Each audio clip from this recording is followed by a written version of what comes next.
అందరికీ నమస్కారం. Bhogapuram airport Bhogapuram airport నిర్మాణానికి సంబంధించి చాలా చర్చలు జరుగుతున్నాయి. క్రెడిట్ చోరీ గురించి కూడా చాలా చర్చలు జరుగుతున్నాయి.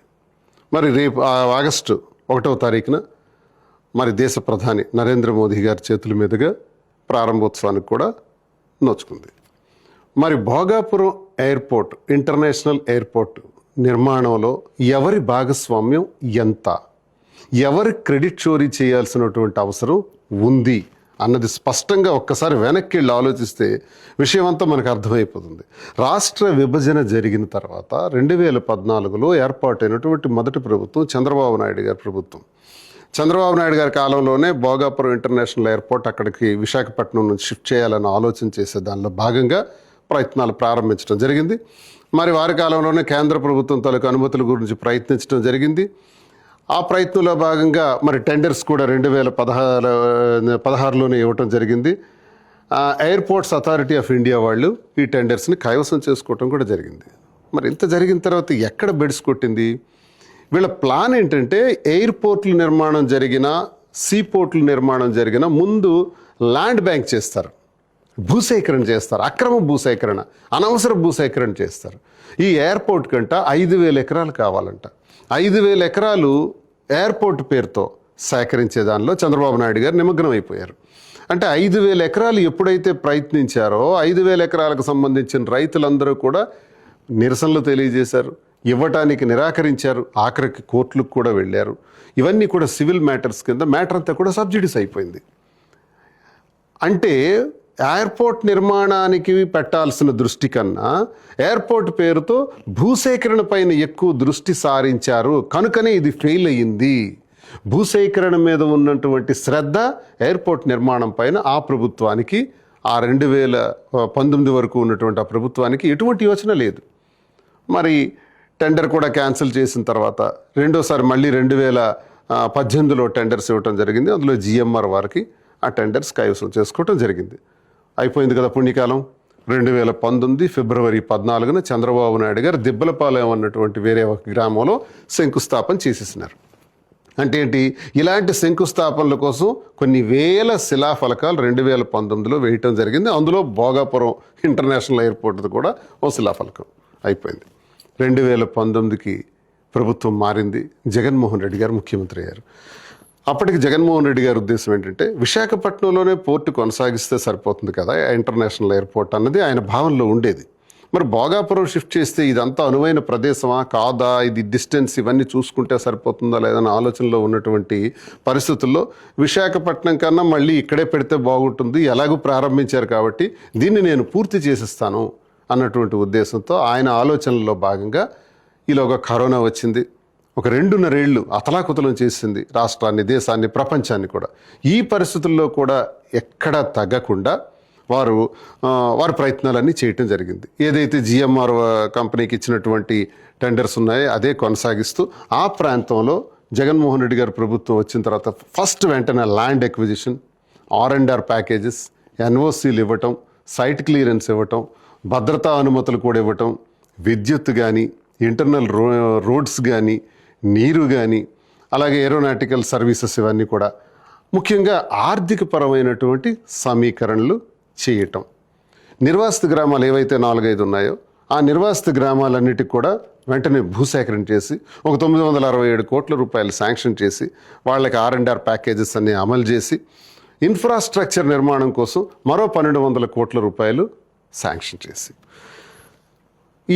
అయినప్పటికీ 23వ సంవత్సరంలో వారు శంకుస్థాపన కూడా చేశారు.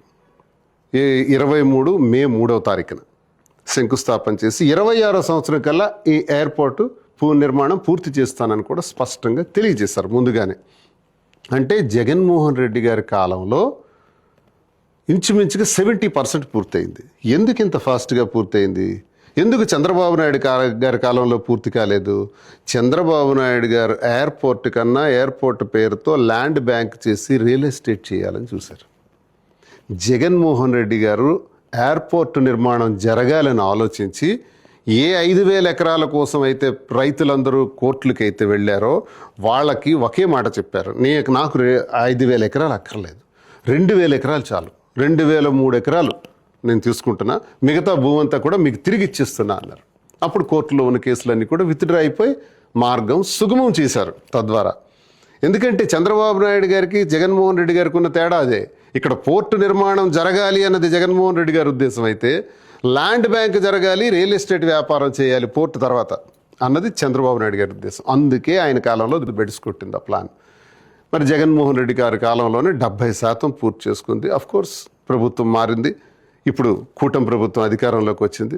ఆ ఉన్నటువంటి ఆ 20-30%ని ఎలాగో పూర్తి చేయాలి కాబట్టి అది పూర్తి చేసేసి ఈరోజు ప్రారంభోత్సవానికి చేస్తున్నారు. నేను అంటున్నాను, చంద్రబాబు నాయుడు గారి కాలంలో ఇప్పుడు పోర్టు నిర్మాణానికి అడుగులు పడ్డాయా, జగన్మోహన్ రెడ్డి గారి కాలంలో అడుగులు పడ్డాయా? స్పష్టంగా అర్థమవుతుంది కదా. పూర్తిగా పట్టించుకోలేదు కదా. ఈ పరిస్థితుల్లో చంద్రబాబు నాయుడు గారు ఎప్పుడు కూడా క్రెడిట్ చోరీ చేయటం వారికి అలవాటు. క్రెడిట్ చోరీ ఇప్పుడే కాదు, చాలా సందర్భాల్లో ఆయన చేశారు. నేనే ఐటీ సృష్టికర్తను, నేనే ఐటీని హైదరాబాద్ను తీసుకురావడానికి కారణం, హైదరాబాద్ నిర్మాణానికి నేనే కారణం అనే క్రెడిట్ చోరీ ఇదంతా కూడా. అసలు ఐటీని పండిట్ జవహర్లాల్ నెహ్రూ గారు ఆ 64 వరకు ప్రధానమంత్రిగా ఉన్న ఆఖరి రోజుల్లోనే కంప్యూటర్ అనేది ఇంట్రడక్షన్ అయిపోయింది. 70కి వచ్చేటప్పుడు కంప్యూటర్స్ ఆల్రెడీ ఎస్టాబ్లిష్ అవుతున్నాయి అప్పుడప్పుడే. ఆ తర్వాత రాజీవ్ గాంధీ గారు వచ్చి దానిపైన ఎక్కువ దృష్టి పెట్టారు. నేదురుమల్లి జనార్దన్ రెడ్డి గారి టైంలో హైదరాబాద్లో శంకుస్థాపనలు జరిగాయి. అప్పటికి ఇంకా చంద్రబాబు నాయుడు గారు చదువుకుంటున్నారు. వారు వచ్చినప్పటికి అప్పటికే కంప్యూటర్ అన్నది ఇంట్రడక్షన్ అయ్యి 5 సంవత్సరాలు అయిపోయింది. కానీ ఈరోజు ఏం జరుగుతుంది? హైదరాబాద్లో కంప్యూటర్ ఐటీ సెక్టర్ని అంతటిని కూడా తీసుకురావడానికి చంద్రబాబు నాయుడే కారణం అన్నది ఆ క్రెడిట్ చోరీ. ఎక్కడ పండిట్ జవహర్లాల్ నెహ్రూ గారి కాలం నుంచి ఆవిర్భవించినటువంటి కంప్యూటర్ సెక్టర్ని ఈయన ఘనతగా చోరీ చేశారు. చోరీ చేసి చెప్పుకుంటుంటారు. ఇప్పుడు జనరేషన్కి అర్థం కాదు, చంద్రబాబు నాయుడే ఐటీ సెక్టర్ అంతా తీసుకొచ్చాడు అనుకుంటారు అందరూ. కానీ ఇది చరిత్ర. ఇది ఒకసారి చరిత్రలోకి వెళ్తే తెలుస్తుంది. దీనికి ఎక్కువగా కృషి చేసింది రాజీవ్ గాంధీ గారు. ఇది మర్చిపోకూడదు.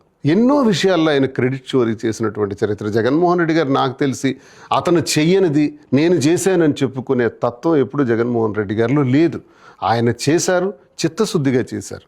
ఉత్తరాంధ్ర పైన ప్రత్యేకమైనటువంటి దృష్టి సారించినటువంటి మొట్టమొదటి ఆంధ్రప్రదేశ్ రాష్ట్ర ముఖ్యమంత్రి ఎవరంటే జగన్మోహన్ రెడ్డి గారు. ఎందుకంటే ఇక్కడ తరతరాలుగా ఉన్న కిడ్నీ వ్యాధుల గురించి ఆలోచించిన వ్యక్తి. 700 కోట్ల రూపాయలతో కిడ్నీ ఆసుపత్రి, రీసెర్చ్ సెంటర్, పాతపట్నం ఇక్కడికి 140 కిలోమీటర్ల దూరంలో ఉంటే త్రాగునీరు కోసం పెద్ద పైప్ లైన్స్ వేసి అందరికీ త్రాగునీరు ఇచ్చే కార్యక్రమం. ఇది నాకు తెలిసి మరో 40-50 సంవత్సరాలు కష్టపడినా ఇది జరిగే పని కాదు. కానీ కరోనా సమస్యల్లో కూడా 2 ఏళ్లలోనే ఇది పూర్తి చేసి కిడ్నీ సమస్యల్ని తరిమి కొట్టినటువంటి జగన్మోహన్ రెడ్డి గారు. అంతేకాదు 70 ఏళ్ల కాలం నుంచి భావనపాడు పోర్టు గురించి, సీ పోర్టు గురించి మాట్లాడుకుంటున్నాం శ్రీకాకుళం జిల్లాలో. అది ఎప్పుడు అభివృద్ధికి నోచుకోవాలి, అది ఎప్పుడు ప్రారంభం కాలా. కానీ జగన్మోహన్ రెడ్డి గారు వచ్చిన తర్వాత మూలపేట పోర్టు నిర్మాణానికి కూడా 2023 ఏప్రిల్ 19న శంకుస్థాపన చేస్తే అది నా చేతుల మీదే 70% పూర్తి చేయించారు జగన్మోహన్ రెడ్డి గారు. నేను స్వయంగా దగ్గరుండి పూర్తి చేయించాను. ఈ 25వ సంవత్సరం నాటికి ఆ పోర్టు ప్రారంభం కావాలి, ఎగుమతులు దిగుమతులు. ఈరోజు 26వ సంవత్సరం వచ్చింది, కానీ ప్రారంభం కావట్లేదు. ఎందుకంటే మళ్ళీ భూసేకరణ ప్రారంభిస్తున్నారు. భూసేకరణ ఎందుకు? పోర్టుకి 1200 ఎకరాల్లో మేము పూర్తి చేసేస్తున్నారు జగన్మోహన్ రెడ్డి గారు. భూసేకరణ అంతా జరిగిపోయింది, చాలు. ఆనాడు భావనపాడు సీ పోర్టుకు కూడా 15,000 ఎకరాలు కావాలి, లేకపోతే పోర్టు నిర్మాణం జరగదని చెప్పారు. దేశంలో ఏ పోర్టుకి 15,000 ఎకరాలు ఉంది? ఎక్కడ చూసినా 2,000 ఎకరాల లోపే సీ పోర్టులు ఉన్నాయి. అలాగే ఎయిర్పోర్ట్లు చూసుకున్నా 1800 ఎకరాలు, 1500 ఎకరాలు. ముంబై ఎయిర్పోర్ట్ కూడా 2000 ఎకరాల లోపే. మరి ఇక్కడ ఎందుకంటే 5000 ఎకరాలు భోగాపురం ఇంటర్నేషనల్ ఎయిర్పోర్ట్ కోసం? అక్కడే ఆ భోగాపురం ఇంటర్నేషనల్ ఎయిర్పోర్ట్కి నష్టం జరిగింది. సకాలంలో ఇప్పటికే ప్రారంభించవలసినటువంటి పోర్టు చాలా లేట్ అవ్వడానికి ప్రధానమైనటువంటి కారణం. కాబట్టి జాగ్రత్తగా ఆలోచిస్తే చిత్తశుద్ధిగా పోర్టు నిర్మాణాన్ని పూర్తి చేయాలనుకున్నటువంటి వ్యక్తి జగన్మోహన్ రెడ్డి గారు. భోగాపురం ఇంటర్నేషనల్ ఎయిర్పోర్ట్ యొక్క క్రెడిట్ జగన్మోహన్ రెడ్డి గారికి వెళ్తుంది. అంతేకాదు ఉత్తరాంధ్రలో ఒక గొప్ప పేరును కూడా తెలుగువారి అందరికీ ఆరాధ్య దైవం, తెల్లదొరల గుండెల్లో నిద్రపోయినటువంటి వ్యక్తి, 7 సముద్రాల ఆవల ఉన్న మీ గుండెల్లో నిద్రపోతాను అని చెప్పినటువంటి వ్యక్తి, అలాంటి పోరాట యోధుడు. స్వతంత్ర పోరాట సమయంలో మరి తెల్లదొరలకు తన గుండె చూపించి రాజీకని రప్పించిన తర్వాత తుపాకులతో తూటాలతో కాల్చిస్తే ఆ శరీరం నుంచి వచ్చినటువంటి రక్తపు బొట్లతో నా శరీరం నుంచి కారే ప్రతి రక్త బొట్టు నుంచి కూడా వందలాది మంది నా అనుచరులు పుడతారు అని చెప్పినటువంటి ఉత్తరాంధ్ర మన్యం దొర అల్లూరి సీతారామరాజు. అల్లూరి సీతారామరాజు గారి పేరును కూడా అల్లూరి సీతారామరాజు ఇంటర్నేషనల్ ఎయిర్పోర్ట్ అని పేరు పెట్టిన వ్యక్తి కూడా జగన్మోహన్ రెడ్డి గారే. ఈ క్రెడిట్ కూడా జగన్మోహన్ రెడ్డి గారికి వెళ్తుంది. పొరపాటు నీ పేరు పెట్టకపోయింటే ఇంకే పేరు పెట్టుండేవారు. కానీ అదృష్టవశాత్తు ఉత్తరాంధ్రకే కాదు, ప్రతి తెలుగువాడికి, ప్రతి భారతీయుడికి గర్వకారణమైనటువంటి మన మన్యం దొర అల్లూరి సీతారామరాజు ఇంటర్నేషనల్ ఎయిర్పోర్ట్ అని పెట్టే క్రెడిట్ కూడా జగన్మోహన్ రెడ్డి గారిదే. మరి క్రెడిట్ చోరీ ఎవరిది? చంద్రబాబు నాయుడు గారిదే అన్నది స్పష్టంగా తెలుస్తుంది కదా. చరిత్ర అంటూ ఒకటి ఉంటుంది. మనం చేసే పనులు మంచివా చెడ్డవా, మన పనుల్లో నిజాయితీ ఉందా లేదా అన్నది ప్రజలు ఎప్పుడూ గమనిస్తూనే ఉంటారు.